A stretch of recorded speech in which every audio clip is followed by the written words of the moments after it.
Whew. And I would have slapped the shit out of that little girl. Which little girl? There were so many. That little girl that came in with the spirit of the oldest white woman in the South ever that was like, how long is your convalescence for? And then she was like, you still play with your... That bitch? Like, I hate that actress. Whenever I see her, I will cyberbully her. I don't know if that's still a term. Like, I don't like her. I don't care. She's probably a sweet child. I don't care.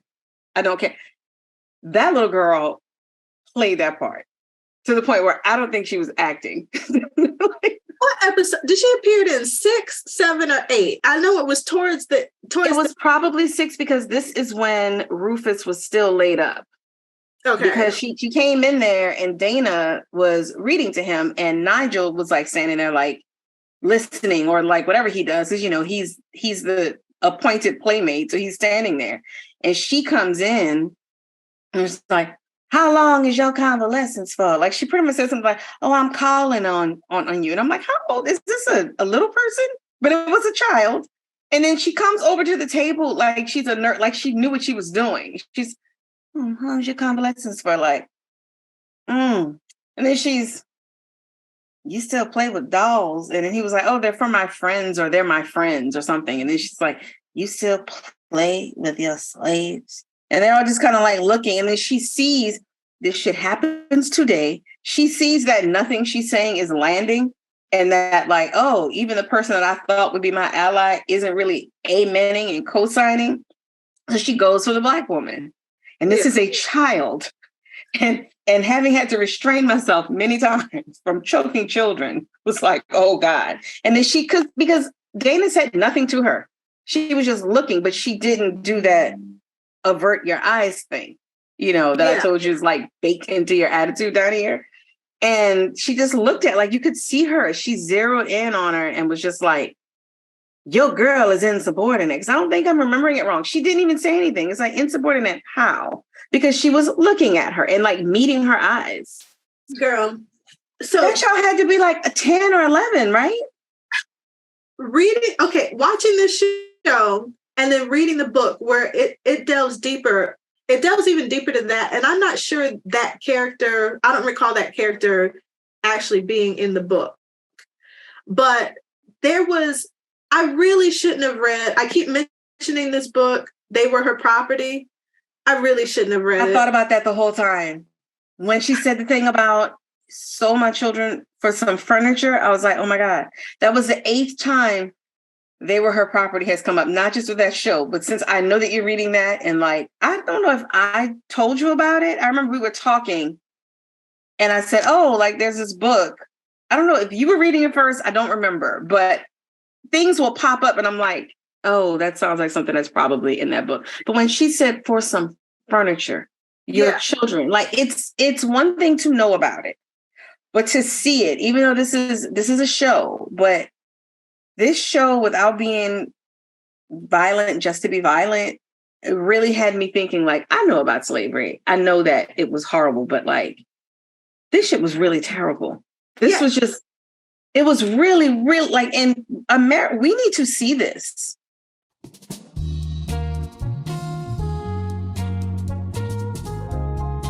Welcome to Tangentially Speaking, the podcast where we have in-depth and entertaining conversations with a lot of tangents that always, eventually connect two seemingly unrelated topics. I am Nikki.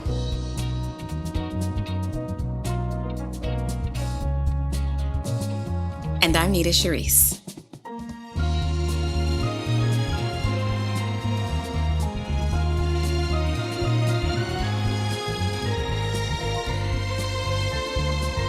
Today we're discussing Kindred, an FX series based on Octavia Butler's groundbreaking sci-fi novel of the same name, published in 1979. The show is written and developed by Brandon Jacobs Jenkins and was released in December of 2022.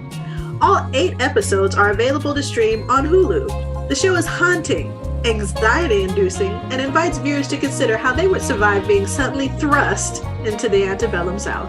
For those of you all who have not seen this show, Kindred, or have not read the book, Octavia Butler, hats off to this woman. I know initially, I've always come to view sci-fi as this very white, very dry genre. And I know, like, to all the Trekkie fans who are just like, oh, but there's so many parallels with the stories they were telling on Star Trek and all that. And the same with Twilight Zone. It's a very creative way of addressing the ails of society. And it's provocative, and it's also thought-provoking. It's meant to take you out of this reality so you can look at it objectively, right? And that's literally what Rod Serling was trying to do. Like, I read up and I was like, oh, wow. I told my dad that was my dad's favorite show, and I watched it with him, and Star Trek. My dad is really into sci-fi. But when I told him that, he was like really happy. He was like, I had no idea. Thought it was just, just another white boy on TV that had a good show that I liked. It was like, no, he was intentional. Like, he was purposely doing that. That's cool.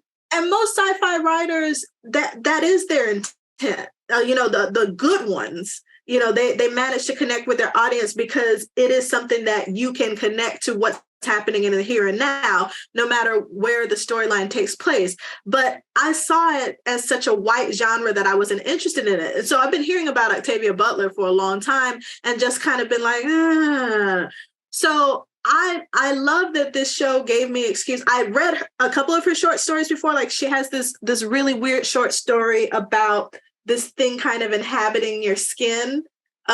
It's not about inhabiting your skin. It is based on this bug that kind of inhabits your skin. But she created this whole universe, and it was great. But I was just like, oh, I don't know. That was my entry point to her. So when the show came on television, I'm like, okay, let me use this as the impetus to go ahead and delve into her books.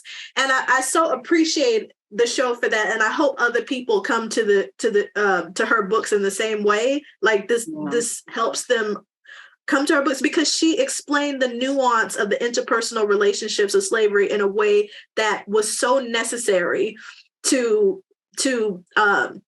everyone's knowledge in America and the West, and to start to make sense of how slavery continued to persist, even though it was so evil. Because it was about interpersonal relationships and levels of intimacy that were contradicted by this transactional, business economy and whatnot. And just the fact that she connects Dana to Rufus, they're relatives, she has to save them in order to secure her own, in order to be born. She has to continue to person that probably represents everything that we hate about white supremacy and all of that came out of white supremacy. It was so good. And I know there's a lot of people who complain, oh, the series is not like the book. You know what? Just let the fucking series live. Like, it's necessary. I do get it. Like, if you read a book and then you really love it and you find out that it's, that it's coming to a movie or a series, you do think that it's going to share some of the same thing. And I did not finish the book, but from what I understand, like, the way that people are acting, it's almost like, well, this is The Wizard of Oz, and then this is Dr. Seuss. Like, it's just like, this is not the same thing. Like, I'm not talking like quality, like it's stupid, but yeah, I get it. But I kind of feel like my sister read the book a long time ago. She may have been the person to even tell me about this author, but I viewed sci-fi kind of in the same way too. It's you have to get me into watching it. Like, I feel like I'm the only person in America that does not go crazy over The Matrix. I saw The Matrix in theaters, the first one when it came out. I've never looked at it again. Everybody that I'm related to, I just never. It's not like I hated it. Once I get into it, it's like, oh, this is good, but I'll never choose it on my own. I was like outvoted. So I was like, okay, whatever. And so I think that if you tell people that have read the book, hey, this is derived from it, you need to look at it as its separate thing, they will be less disappointed. I have a little more grace for those people. The people who are getting on my nerves are the people who, and this isn't right, because like, that's their opinion, but it's wrong. It's just like, the people who are just like, I feel like it's things that they're complaining about that it's like, they're like, it was written with the intent to have another season. Like, you do realize that it's like, I didn't see enough of this, or like, I didn't see enough of that. It's like, I see it a little bit, but then I'm like, you reveal things. Like, this is a very different, this isn't a typical show where it's like, this girl wants to be a writer in LA. Let's see if she can do it. It's like, no, there's a whole other thing. Like, I've heard people complaining that they don't really get to know her well enough. And I kind of see that a little bit. I did find myself a little mystified about what exactly was the deal with her family. Like, we got little bits and pieces, which I think that they very like skillfully, if you listened, were weaving things in. Because before I was just like, okay, when she realizes that she's late for the dinner, that she was like flaking out because she's too busy, like, like watching Dynasty, she seemed excited. Like, it sounded positive. And then she gets there, but her husband, I can't stand his, I can't stand that Frederick Douglass looking, he gets on my nerves. But like, the uncle. yeah. But I thought it was very positive. And then all of a sudden she says she sold the house, and then it just shifts. And I'm like, wait, are they cool? Like, what's going on? And the husband just seems like he's like, doesn't really care, about anything. So I was mystified. But when you listen to the conversation between Dana and Alan, I think his name is, when he's either bringing her to the hospital or like they're just in a car together for some reason, or like bringing her home maybe. And he says something like, wait a minute, you mean Kevin or the uncle? The Uncle Alan. Okay, he's talking to Dana. I don't know if this was like, maybe this was going to the hospital, because the aunt was like, bring her here. When she was like planning on, basically, I think she's going to put her in a 72-hour hold or something. So on the ride over to the hospital, they start talking about the aunt, and he's basically like, I know that, you're not my biggest fan, and, you probably feel like whatever. But, I like to keep her away from the drama. And he makes this comment about, well, your dad could never do any wrong. Like, he gives these little hints to where the aunt had a contentious relationship with her mom, and you're supposed to hate her. But I kind of felt like there's something more here. She seems like she would be annoying in any way, regardless of like how she was raised. But you could tell like there's a lot there, and it probably hurt her that, she just sold the house and like she didn't tell her. Like, I kind of got that, but she was so annoying. But like, picking up on that, to me, that kind of answered it for me. Like, that was the little bit that I needed to like, okay, well, that's the reason for this dynamic. This sounds like that kind of stuff where it has nothing to do with you as the kid. It's the adult's mess, but they never talk to you about it. Then you grow up and they kind of just pass it on to you. And then she has it even worse because she doesn't have her parents to be that buffer. So everybody's ire is like, that's all I needed. And I just assumed they're going to get into this more. And people are really complaining, like, I don't feel like I knew her. I don't feel like and I just feel like that's stupid. Like, it's the first season. And I did hear there's a lot of people that thought it was a limited series. So in that way, I could see why you might be annoyed. But I would think that at the end, you could figure out like, no one is going to do this. Yeah. If that happened, what's his name? Brandon Jacobs Jenkins would need to change his identity, because why did you do that? So I had this back and forth on Facebook, where I ended up extending a lot of grace, and I said so, but I said so primarily to piss. You know how like when you get in an argument with somebody on Facebook, but then you don't sink down to their level, you go high. You go high, but specifically to piss them off because you're going high and they see it. You go high, but you're kicking them. Yes. I always picture like the limbo, like, oh, I do it. It's my day. Like, oh, I'm just like. It's like you're hugging. You put a warm. And you're digging your nails. But you're like stabbing like this. So that's what I was doing inside this conversation on Facebook about it. And all the characters, they were complaining because like, I don't like this Dana. The Dana in the book is much stronger, whatever. I was like, this is a Dana in the 2000s, in 2020 and beyond. Well, bitch, it actually takes place in 2016. Like, bitch, you know what I'm. You know what I meant. Oh my, are you serious?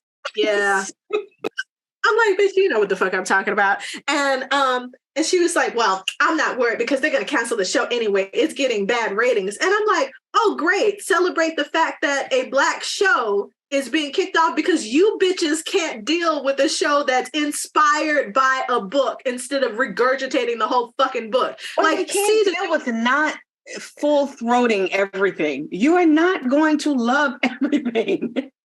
Sorry. To save everything for everyone. That's the thing. Like with Black people and Black shows, it's like, okay, this show comes out.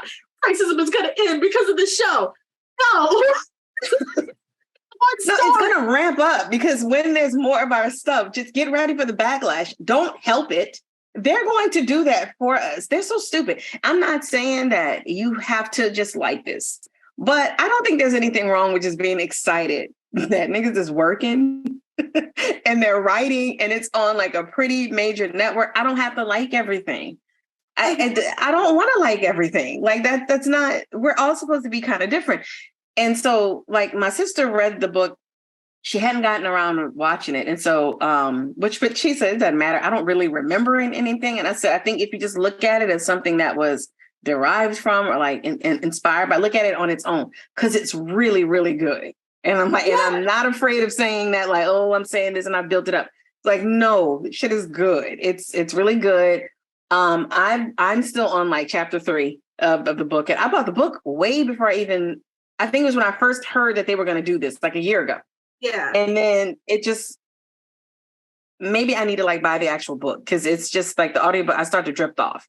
There are some books that I have to read because I'll be like, wait, what's going on? And like I tune in at the craziest moment.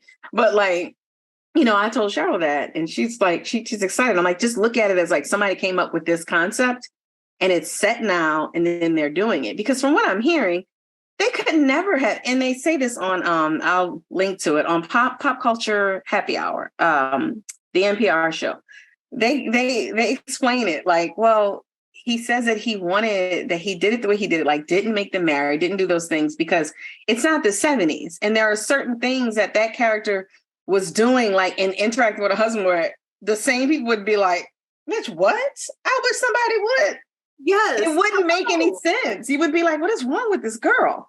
Yeah. I said, okay, the fact that they had it set in modern times, are young Black women, young aspiring writing Black women in a rush to get married? No. Do they search for dates online and end up hooking up maybe the second or night? Yes, because there's a lot less judgment on them.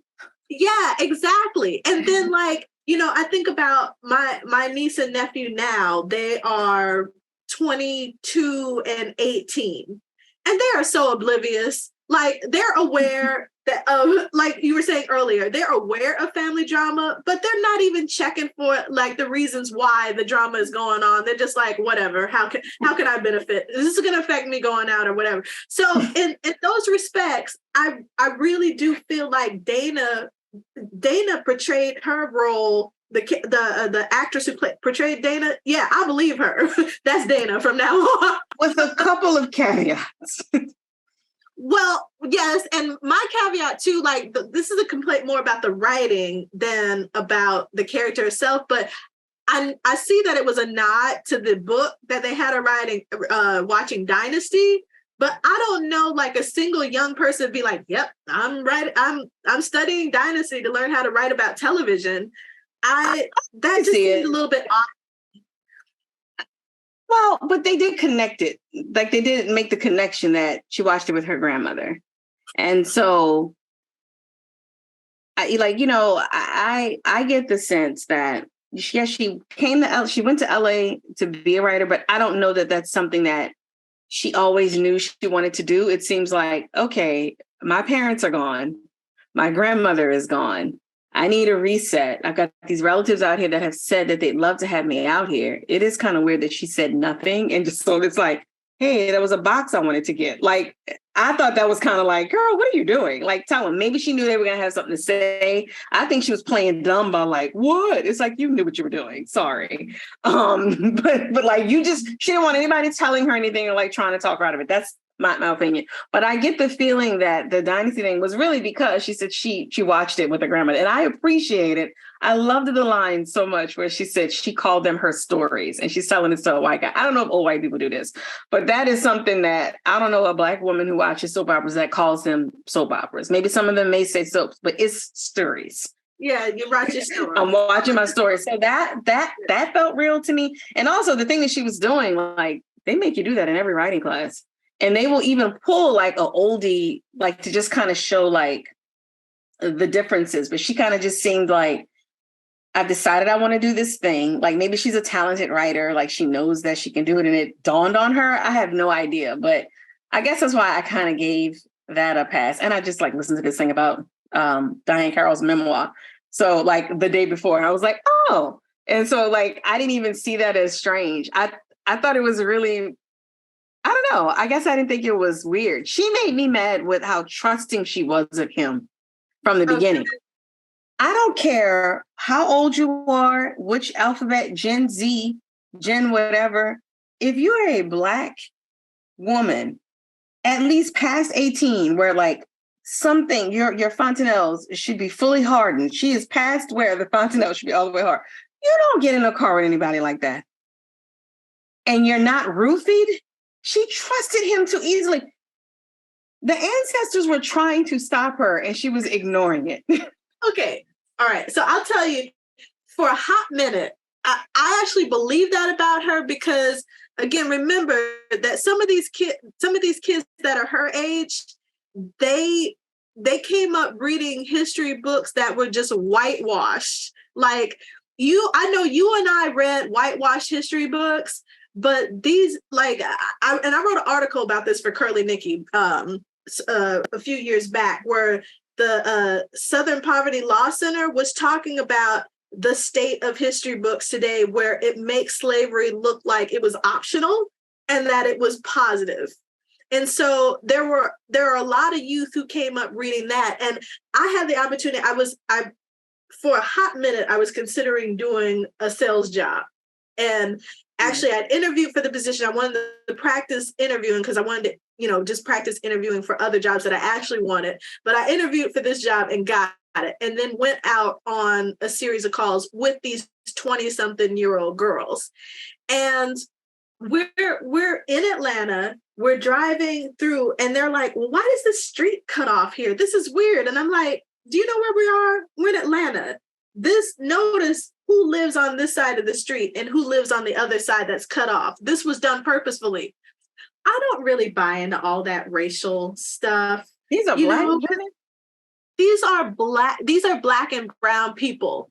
So I'm like, I don't really buy into this. I think we're in a post-racial society. We did have a Black president, by the way. And I'm like, bitch, are you stupid? We're in Atlanta.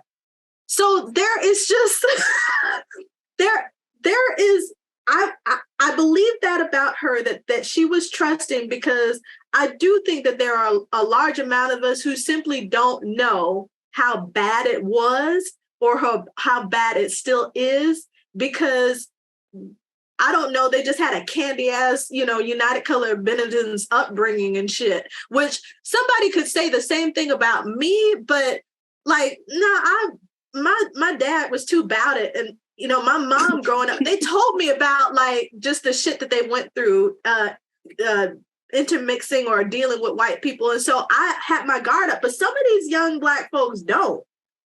But not even take the racial thing out of it. Just regular, like, men do shit to women. I'm just talking about, I'm not even talking about like, you don't know your history. I'm just talking about like, have you met men before? Like, you do know that there are people that just troll, like that look for the very situation that you're in. Yeah. And like the interaction between her, like before Kevin decides to step in and help her. Did you notice how when she asked the bartender if he had a cord and he was just like, oh no, baby, we don't do that here. And even Kevin looked at him the same way that you just looked. He went like looking. I kind of thought that was going to come back. Like, is he going to be on the? Is he descended from somebody that she's about to see? Because it looked like a lie. Like Kevin looked at him like, "I've seen you, give a lot of people your charger." Like Kevin seemed like if he had a minute or two to think about it, he would be like, "Oh, is he doing that because she's Black?" Because he looked at him like, "What are you talking about?" And it was very obvious. Yeah. And then when Kevin kind of stepped in, the bartender stepped out of it and shook his head at Kevin like, "Oh, he's doing that thing again." That's what made me not trust Kevin too.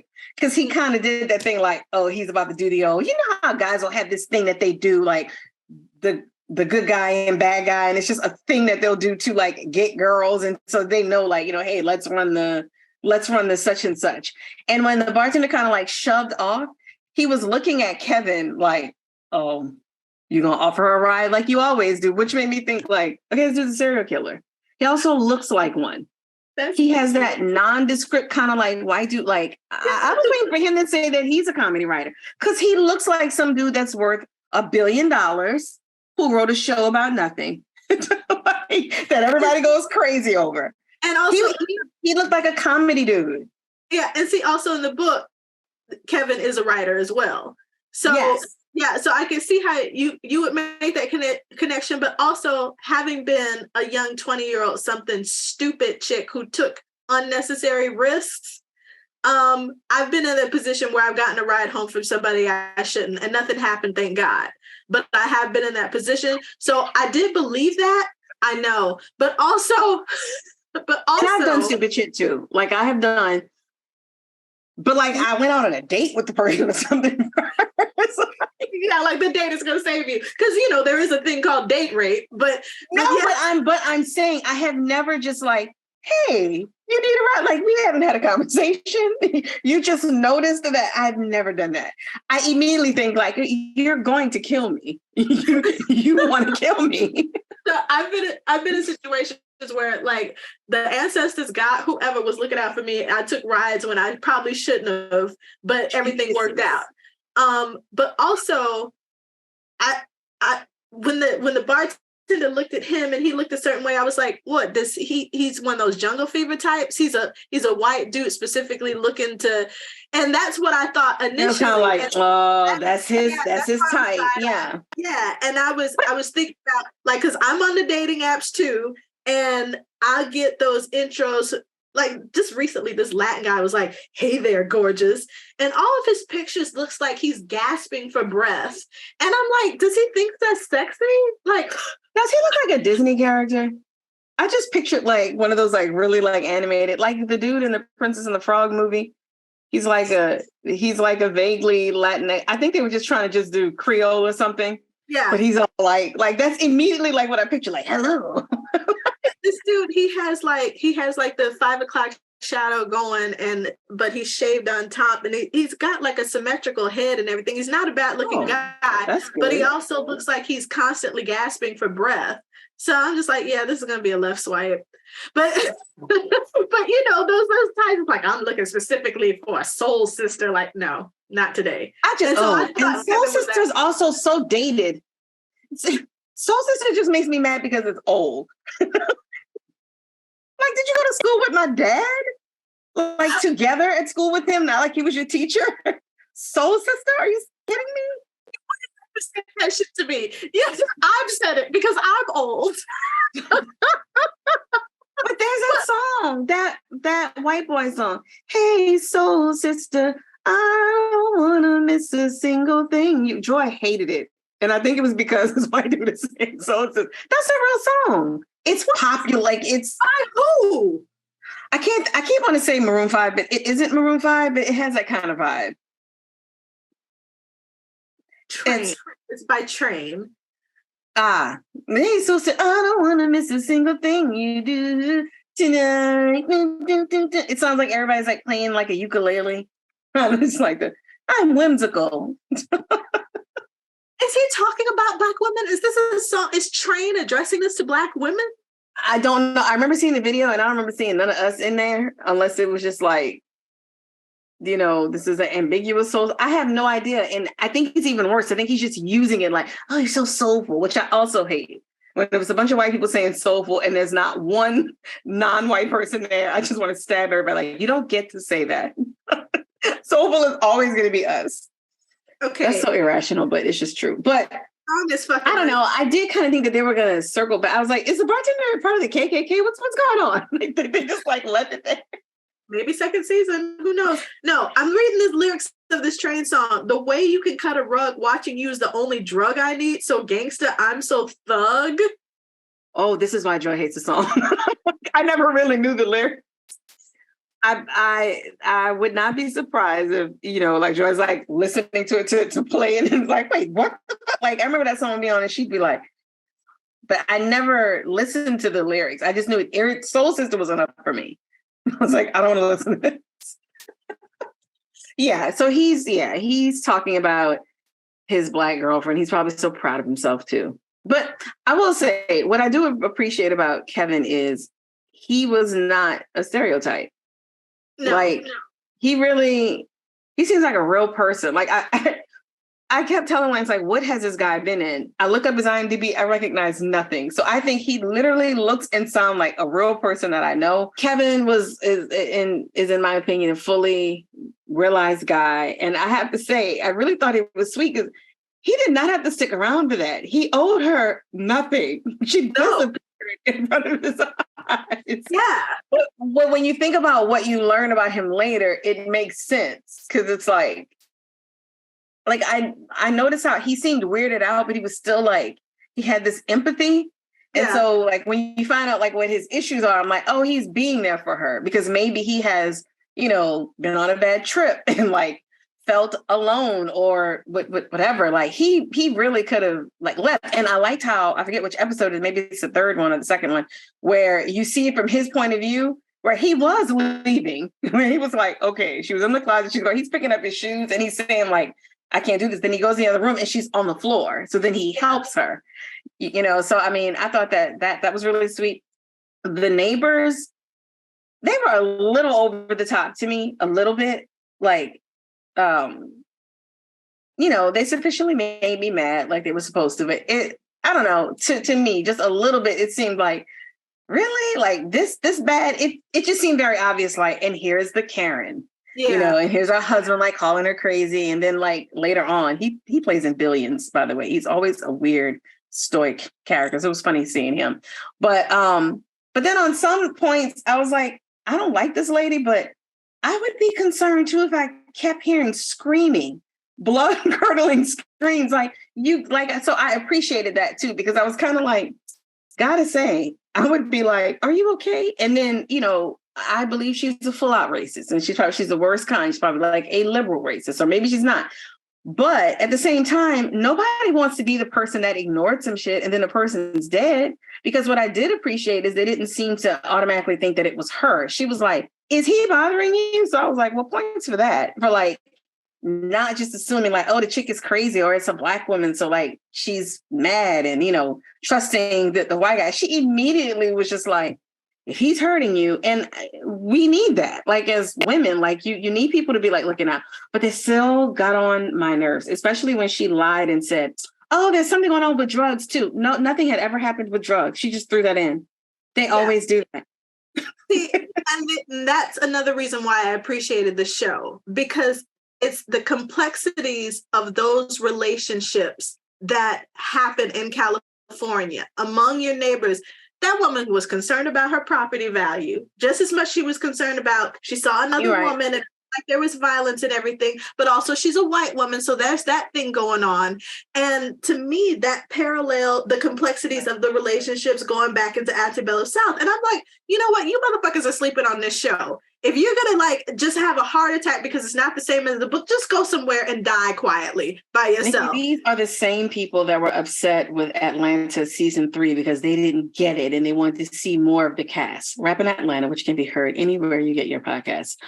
These are those same people. If you're enjoying this conversation that we're having now, you're going to love what you hear in Rapping Atlanta. Wherever you get your podcast. Yes. But yeah, the same people who are just like, what kind of forever? They didn't do this and she was supposed to do that. Like, shut up. Like, just can you just allow yourself to be fucking entertained and maybe exposed to some shit that you wouldn't have got because they didn't have to make this motherfucking movie in the first place. Just like they didn't have to make Woman King, but we all got to see Black women being strong and empowered. And you know what? If it isn't a completely accurate depiction of the truth of what happened with that tribe, fuck it.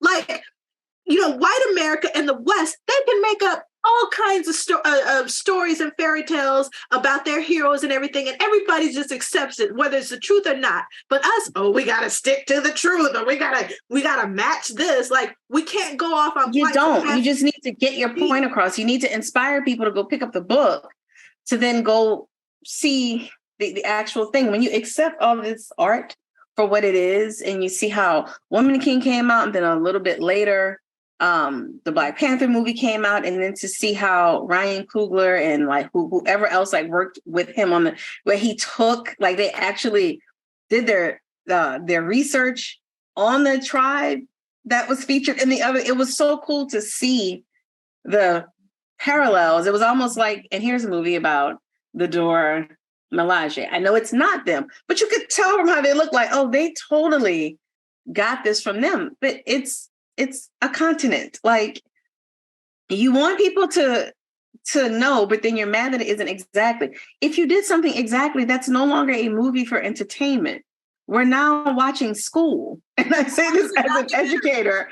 Yeah. It's got to have a little, you know, like I have delved into things to learn more about them, usually from a piece of entertainment. That's something that you said before, either Atlanta season 3 or 4.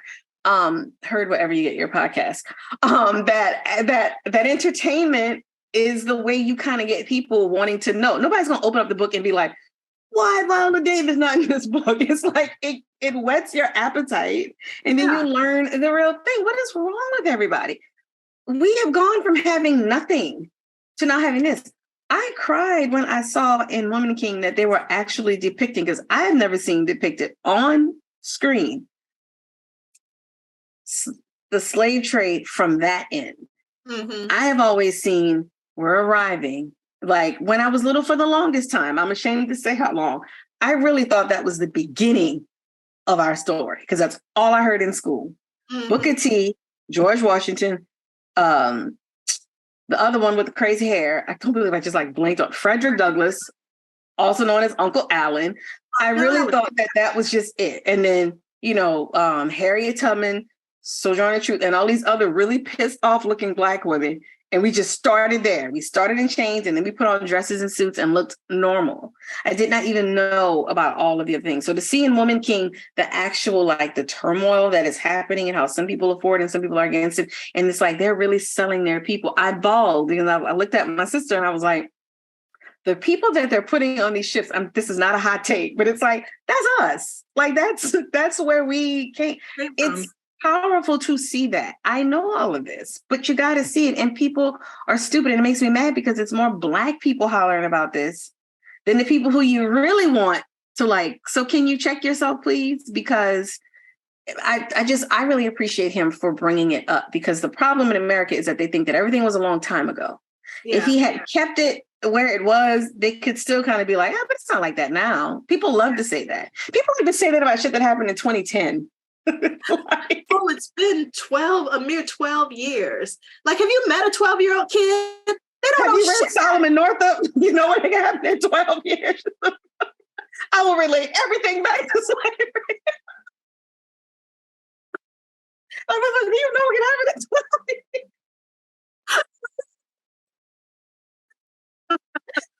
Oh my God, reading is fundamental.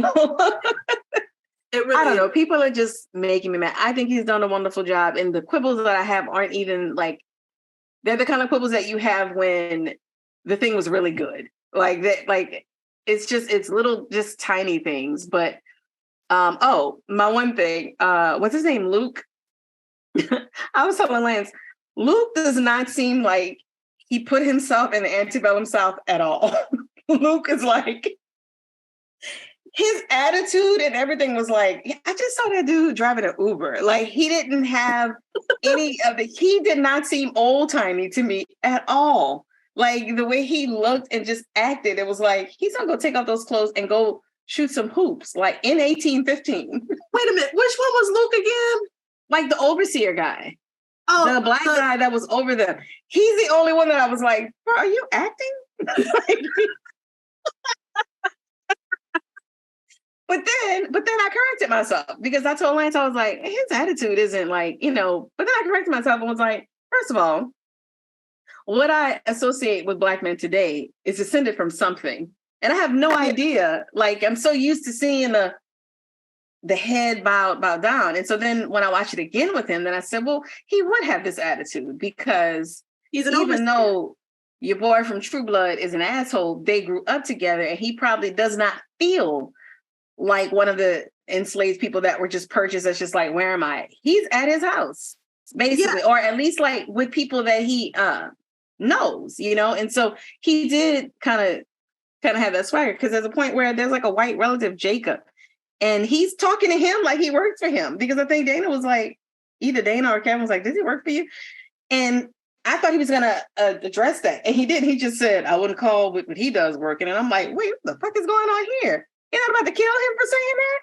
That's what I'm saying. Like there are levels to this, and we have our own ideas about what slavery was and what's the constitution, the good, the bad, and the ugly because of what we're taught. But when you get down to it and you go from plantation to plantation, they all had their little universes, their own culture, and their own hierarchy, and it was convoluted. And so I'm just like, people watch this motherfucking show. Like, don't be a dumbass. Makes it even more insane that they are the way they are. And I shouldn't be surprised by that. Because when you grow up in the South, you see the people that are yelling about not wanting niggers around them, but it's okay for your white baby to suckle at this nigger teat. Or you live right next door to people. Or why would you eat my food if I'm an animal? Like, if I don't have any kind of human graces about me, how you know I'm not shitting in your food because I don't know no better? Exactly. And I feel like they knew that, like, man, we don't do shit. We just take. So let me buck myself up and knock these people down and just float this narrative that we're better. The South, and I know you say it's crazy everywhere, but in South, people see people where it's like, motherfucker, you were surrounded by Black people. You trust your family, the Black people. They live next door to you. You talk to them like this, but then you're going over here and having these secret meetings about carrying out violence against White people. And they can reconcile that in their brain. So it really shouldn't have surprised me that they had that attitude, because then you learn that there's a relationship. Mm-hmm. And that basically Rufus and Nigel are like the second stage of what Luke and Mr. Franklin? No, that's Kevin's name. Yes. Whatever the True Blood dude's name was. Yeah. That, and then he got mad because Luke was just a little bit too comfortable. Like, Luke told him about himself. Talking about Rufus's dad. What's his name? Charlie or Charlie? I don't know. I just keep wanting to call him Jason from True Blood. Like, once I realized that was him, I was calling him Jason. Like, what would Jason do? I already told you I was like, True Blood. Like, I just remember Lafayette. That's it. Because they were all always together. Because in True Blood, they all grew up together too. Tara, the chick that's on Queen Sugar, and Sookie. Because remember, she had a hopeless crush on Jason. Because they all grew up as kids. Like, they would flash back. So it's that same dynamic, like it is in the South. You grow up around these people, like you know all of their business. You're not just neighbors, like you're close. And then at some point, they can still look you in the eye and act crazy. Thomas was Rufus's dad's name. Yeah. And so he didn't like when, Luke was just like when he was talking about expanding the land, and Luke was like, anybody can see that this land is worthless. See, that's something that you don't know. You don't have that skill that Luke has. That pissed him off. And then when Tom was doing his thing that white people do when they think that you're friends, and he's like, oh yeah, like we were like brothers. And he was like, I got 2 brothers of my own. And he didn't like that. And then when they went to go get their hair cut, and Tom is feeling himself because they finally got a piece of the pie. And so he's like, yeah, I'm at the barbershop. And that guy pretty much like clowns him and is like, oh, I don't go to the barbershop. I have a boy that comes to my house. And you can see on Tom's face, like, wait, I didn't get the memo that that's what real gentlemen do. Wait a minute. And then the guy gives Luke a compliment, and that pissed him off because he was like, "Oh, he's the best tiller of the land of whatever." Because he was coming in there to be a typical white man, and he was like, "Hey, I just coming in here because I see Luke is getting a shoe shine." Well, I mean, I guess if any one of those type is gonna get a shoe shine, he would be the one. I was just saying, he's a good tiller of land. And then they show Luke just out there talking to other Black men, being a human, not giving a fuck about Tom. And then that's when he's like, "Oh, I'm gonna sell him." Yeah. And then that shows how they will hurt themselves. Racism makes them also hurt themselves. Like, you just acquired all this land. You need Luke, you stupid ass, because you don't know what to do. And Jacob doesn't know what to do, but you're so upset. You just sold him off away from his son after you raped his wife. And then it was too much. Yeah, just like these motherfuckers today. They do not want universal health care. Their asses running around here sick as dogs, just messing up the Black man's air. Breathing all the white men's. Okay, we have to link to Clayton Bigsby. Breathing the white germs, just fucking up the Black man's air. Dave Chappelle, why can't you just stay there? Yeah. Jesus. But they don't want universal health care because they don't want people of color benefiting from it, even though they desperately need it. It's insanity. It's insanity. But you know what? Whatever. I'm gonna keep on doing me. There was so much in this show. Like, y'all just watch it. It's on Hulu. There are 8 episodes. They fly by, especially once you get into the second episode. Yeah. Because they start with the foolishness immediately, pretty much. Yeah, it jumps right into it. Yeah. But I think like it didn't take too much to warm up. Like, I didn't feel like, I don't give a fuck about this Dana. Like, I was invested. I was invested. Yeah, I was mad at her a lot, but I was invested. I was like, "What are you doing?" Yeah, I was curious. I wanted to know where the story goes. So this is a show. Yeah, this is a nice binge-worthy show. I definitely believe 5 stars. Yes. 5 stars. This was I actually wasn't on my phone. No, I wasn't on my phone at all. I've been on my phone at other things that are way more important than this show. But yeah, like the only time I got on the phone was to be like, "Girl, Yeah, right. Did you see?"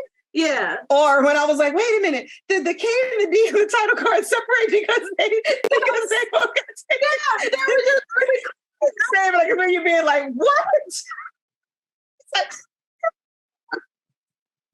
it did something different every time, and I was just like, "Oh my god!" It's another show did that same thing though. The Ozarks did it. Ozark did it, yeah. And Weeds kind of did it. That was the first show that I ever saw. Did you ever watch that? I watched Weeds, and then it just fell off. Yeah. I think it's the Ozarks that do the thing where it's like, the Ozarks would be kind of a hint, but with Kindred, it's like action. Like, I looked at the first. I was trying to go back and watch them all. And on the first one, when it sounds like, I guess the cops break a glass or whatever, like they have the D shatter. It was just cool. Like, oh, wow. And then there's another one where it starts to run, like almost like blood. Yeah. I don't know which episode, but yeah, we were riveted. Interest, folks, just visual interest, just with the opening graphics. So this is something I highly recommend. Don't listen to the haters. Especially if you haven't read the book, just go ahead and expose yourself to this entertainment, televised bliss. But keep in mind that it is not a word for word thing. So don't get mad. It's enhancing my listening of like listening to the book, like having already finished the show. I'm kind of glad I did it like that, because I probably would have been kind of upset. Maybe not as upset as these people, but I would have been confused. Like, wait, what? Because when you read the book, it takes you out of it. And so I think these people they're so busy trying to like point out what's different. They're missing things. Because this isn't a show where you can like talk and no, they do little tiny things, and like it's an intelligent show. So you have to watch it. Yeah, I finished the show. I had to binge it, and then I started listening to the book like after the first or second episode, and then I let the book rest and I finished the show, and then I went back to the book. I listened to it all while I was in California. Even the kids were listening to it and asking me questions about why did she say that or why did she say that. So probably not appropriate for a 5 and 7-year-old to listen to, but you know what? Hey, like, my kids will never accuse me of not exposing them to the world. Thank you for listening to Tangentially Speaking. This podcast is recorded and produced by Nita Charisse and Nikki Ebo. Our theme music is Lush Living by Martin Landstrom. Our artwork was created by Prime Vice Studios. You can learn more about this intellectual property development agency at primevice.com. Find us on your favorite podcast player and YouTube. Don't forget to rate, comment, and subscribe. And be sure to follow us on TikTok, Instagram, and Twitter.